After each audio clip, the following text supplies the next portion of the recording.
Hai guys, selamat datang di channel Endesu. Fans pemburu iblis silahkan merapat, karena di video kali ini kita akan membahas lanjutan cerita setelah Akaza yang dipanggil Kibutsuji Muzan ke benteng dimensi tanpa batas karena ada salah satu iblis bulan atas yang telah terbunuh.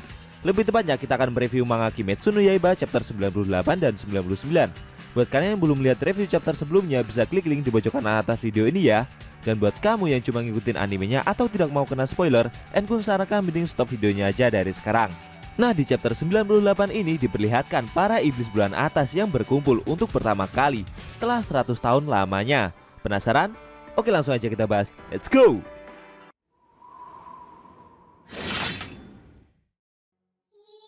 Pada awal scene kita diperlihatkan Akaza yang telah dipanggil masuk ke dalam benteng dimensi tanpa batas oleh iblis Biwa. Oh ya, buat yang belum tahu aja, nama iblis yang memegang alat musik Biwa itu bernama Nakime, dan dialah yang mengendalikan benteng dimensi tanpa batas melalui petikan alat musik Biwanya tersebut. Akaza merasa geram melihat wanita Biwa itu yang terus memetik alat musiknya. Tidak lama setelahnya datanglah iblis bulan atas peringkat 5 berbentuk guci keramik bunga yang di dalamnya bersemayam sesosok iblis bernama Kyoko. Kalau diibaratkan, iblis satu ini tuh seperti lampu ajaib yang bisa mengeluarkan jin gitulah guys. Kyoko keluar dari dalam guci keramiknya. Dia merasa jika Akaza terlihat murung setelah terakhir mereka bertemu sejak 90 tahun yang lalu. Setelah itu datanglah iblis bulan atas peringkat 4 yang berada di dekat tangga, tidak jauh dari kedua iblis tersebut. Berpenampilan seperti kakek tua yang memiliki dua tanduk, mirip seperti setan atau oni Jepang gitulah, bernama Hantengu. Sambil berekspresi seperti ketakutan, Hantengu berkomentar jika Kyoko lupa caranya berhitung selama mereka tidak berkumpul. Karena yang benar, para iblis bulan atas sudah 113 tahun tidak dipanggil oleh Muzan sama ke dalam benteng dimensi tanpa batas. Akaza bertanya kepada wanita Biwa, apakah Muzan sama belum datang? Si wanita Biwa menjawab jika beliau masih belum datang. Akaza kembali bertanya, di manakah iblis bulan atas peringkat pertama berada? Karena dia sama sekali tidak kelihatan di dalam benteng dimensi tanpa batas sampai sekarang ini. Akaza juga menduga, tidak mungkin iblis bulan tersebut telah mati dengan mudahnya. Tiba-tiba muncullah satu iblis lagi yang meminta Akaza untuk berhenti berkomentar. Sambil bersikap sok ramah, iblis tersebut merangkul Akaza dari belakang dan bertanya, apakah dia tidak ingin menunjukkan perhatiannya itu kepada iblis yang merangkul Akaza tersebut. Ternyata iblis itu adalah iblis bulan atas peringkat kedua, bernama Doma. Sambil tersenyum dan merangkul Akaza itu, Doma memberitahu para iblis lainnya jika dia sangat mengkhawatirkan para iblis bulan atas. Kyoko yang berada di dekat kedua iblis itu menyapa Doma yang baru datang tersebut. Sambil tersenyum dan melambaikan tangan, Doma menyapa balik iblis bulan atas peringkat 5 itu. Akaza merasa risih dengan sikap sok akrab yang Doma tunjukkan. Secara mengejutkan, dia malah memukul wajah Doma sampai mulut iblis tersebut meneteskan banyak darah. Para iblis yang ada di dekatnya pun pada terkejut. Namun sambil meregenerasi wajahnya itu, Doma mencoba membalas perbuatan Akaza dengan cara meremehkannya secara halus. Dia bertanya, apakah Akaza jadi sedikit lebih kuat semenjak terakhir kali mereka bertemu? Mendengar pertanyaan tersebut, otomatis Akaza jadi semakin naik pitam. Namun tiba-tiba wanita Biwa memotong pembicaraan mereka dan memberitahu jika iblis bulan atas peringkat 1 sudah sampai di benteng dimensi tanpa batas paling awal. Dan dia sudah berada di dalam benteng ini sejak tadi. Mendengar hal tersebut, Akaza terkejut. Dia menoleh dan melihat ruangan di sisi sebelah tempat dia berdiri. Ternyata di dalam ruangan tersebut, iblis bulan atas peringkat pertama duduk dan telah lama berada di sana. Iblis itu berpenampilan seperti samurai dan berambut panjang, bernama Kokushibo. Iblis bulan atas peringkat 1 itu memberitahu yang lainnya jika Muzan sama sudah datang. Secara tak terduga, tiba-tiba Muzan muncul dan berpijak tepat di atas para iblis bulan atas tersebut. Para iblis bulan atas itu pada terkejut. Hanya Kokushibo saja yang menyadari kedatangan Muzan tersebut. Sambil meracik formula, Muzan memberitahu para iblis bulan atas jika Gyutaro sudah mati. Dan dengan kejadian itu, jumlah iblis bulan atas telah berkurang. Mendengar berita tersebut, Doma meminta maaf karena dialah yang memperkenalkan Gyutaro kepada Muzan sama. Namun Muzan menjawab jika dia sudah menduga jika Gyutaro akan kalah, karena Daki pasti akan menghambat cara kerja dari iblis tersebut. Menurutnya, Gyutaro akan bisa menang jika dia bertarung sendirian. Dia bisa meracuni lawan-lawannya sejak awal pertempuran berlangsung, agar para pemburu iblis tidak akan mampu bertarung dalam jangka waktu yang panjang. Selain itu, menurut Muzan, yang membuat Gyutaro jadi tidak berguna adalah dia masih memiliki banyak sisi manusia dalam dirinya. Dan itulah yang membuat Gyutaro akhirnya bisa dikalahkan. Muzan naik pitam. Dia mempertanyakan kinerja dari para iblis bulan atas, karena sampai sekarang ini keluarga Ubuyashiki masih belum punah, dan mereka juga belum menemukan bunga lili laba-laba biru. Bahkan sudah 100 tahun berlalu, para iblis bulan masih belum mendapatkan hasil yang Muzan inginkan. Mendengar amarah tersebut, para iblis bulan atas menunduk dan meminta maaf. Kokushibo memberitahu Muzan sama jika keluarga Ubuyashiki dengan cerdik menyembunyikan diri mereka. Doma yang menyesali akan kinerjanya itu juga mengeluh, karena dia sendiri tidak pintar dalam menginvestigasi suatu kejadian. Akan tetapi tiba-tiba Gyoko memberitahu jika dia memiliki informasi yang dapat membuat mereka selangkah lebih dekat untuk mencapai mimpi dari Muzan sama.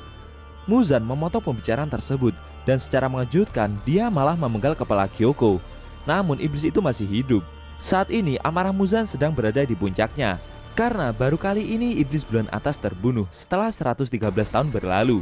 Dia meminta Gyoko untuk tidak merasa gembira, karena informasi yang dia berikan belum jelas akurat tidaknya. Setelah itu, Muzan menjatuhkan kepala Gyoko. Dia meminta iblis bulan atas, mulai saat ini mereka harus melayani Muzan sama dengan kesetiaan, meskipun nyawa adalah taruhannya. Muzan juga meminta Gyoko untuk memastikan info yang dia dapat dan pergi ke lokasi tersebut bersama dengan Han Tengu. Setelah memberi misi tersebut, Muzan keluar dari dalam benteng dimensi tanpa batas. Doma menghampiri Gyoko. Dia ingin tahu informasi apa yang iblis itu dapatkan, karena Doma juga ingin ikut pergi menjalani misi bersama kedua iblis tersebut. Akan tetapi secara mengejutkan Akaza langsung menebas kepala Doma dari belakang dan meminta iblis tersebut untuk segera pergi.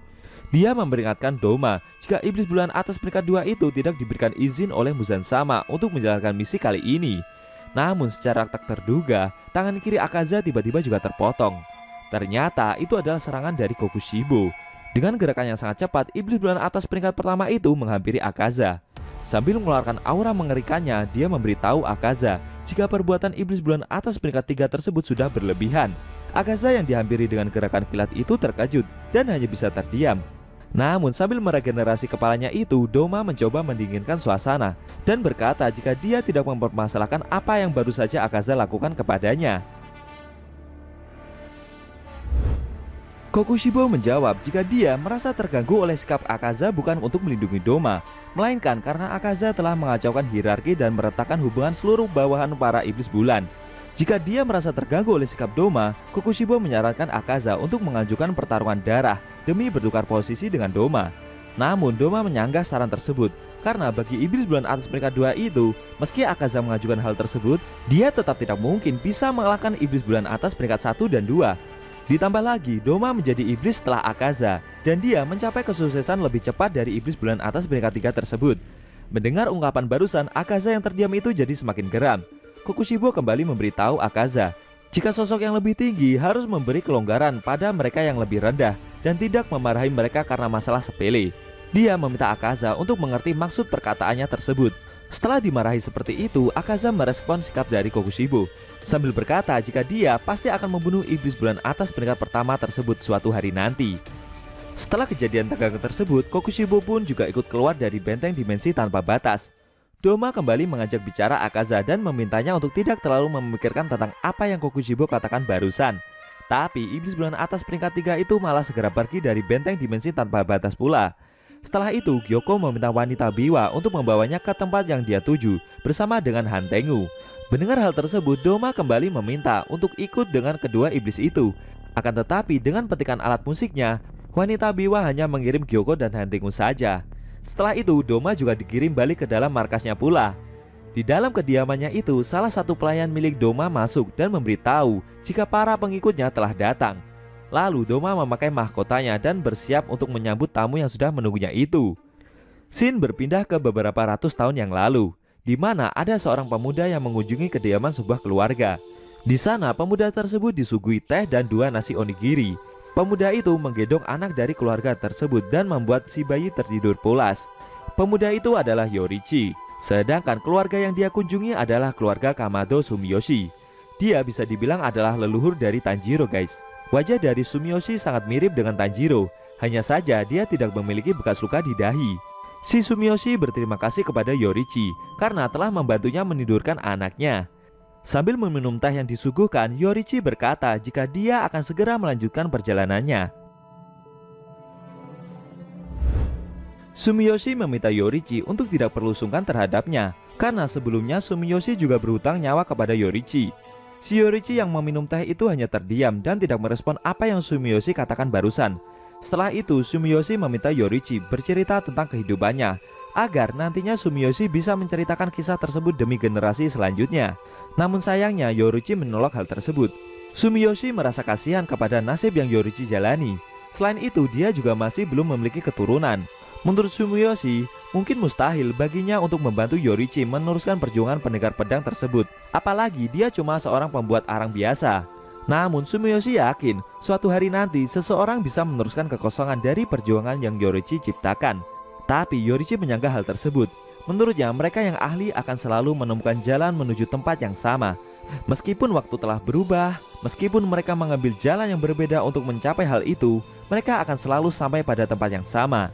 Sambil berdiri dan bersiap melanjutkan perjalanannya itu, Yorichi memberitahu Sumiyoshi jika dia bukanlah manusia spesial, karena dia tidak berhasil melindungi apapun yang berharga dalam hidupnya, dan dia tidak bisa meraih apa yang harusnya bisa dia raih.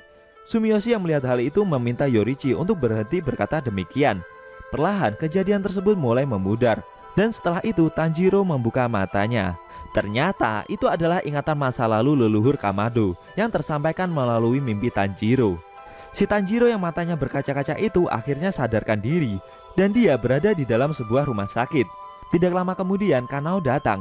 Dia terkejut melihat Tanjiro akhirnya bisa sadar, sampai-sampai vas bunga yang Kanao bawa dia jatuhkan. Karena setelah pertarungan melawan iblis bulan atas di distrik bunga, Tanjiro tidak sadarkan diri selama 2 bulan. Sambil tersenyum dan mulai meneteskan air mata, Kanao menghampiri Tanjiro. Dia bersyukur melihat kondisi Tanjiro yang telah membaik. Akhirnya pertempuran sengit melawan 2 iblis bulan atas bersaudara telah selesai, dan cerita Kimetsu no Yaiba Arc Distrik Merah telah usai. Di sisi lain, misi apa yang 2 iblis bulan atas jalani tadi? Apakah ada hubungannya dengan cerita Tanjiro dan kawan-kawan nantinya? Sayang sekali Shin Manga Kimetsu no Yaiba chapter 99 telah berakhir.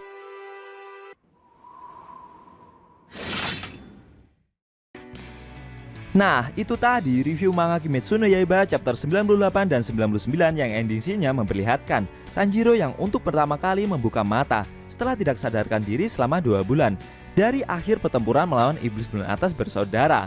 Bagaimana menurut kamu? Jangan lupa tinggalkan komentar kalian ya. Klik subscribe lalu tekan loncengnya juga ya guys. Ingat tekan lonceng biar kalian selalu dapat notifikasi jika kita upload video terbaru. Oh ya, video ini boleh di-share ke teman-teman kalian juga kok. Hitung-hitung biar channel Endesu makin rame dan makin dikenal banyak orang. Kalau mau nonton review sebelum atau selanjutnya bisa klik link di deskripsi. Linknya udah Mimin taruh di sana kok. Buat kalian yang punya Instagram, jangan lupa follow IG Mimin juga ya guys. Oke? Tekan like kalau suka sama video ini dan dislike kalau nggak suka. Jika ada kata-kata dari Enkun yang kurang pas, Enkun mohon maaf dan sampai bertemu di video review manga Kimetsu no Yaiba selanjutnya.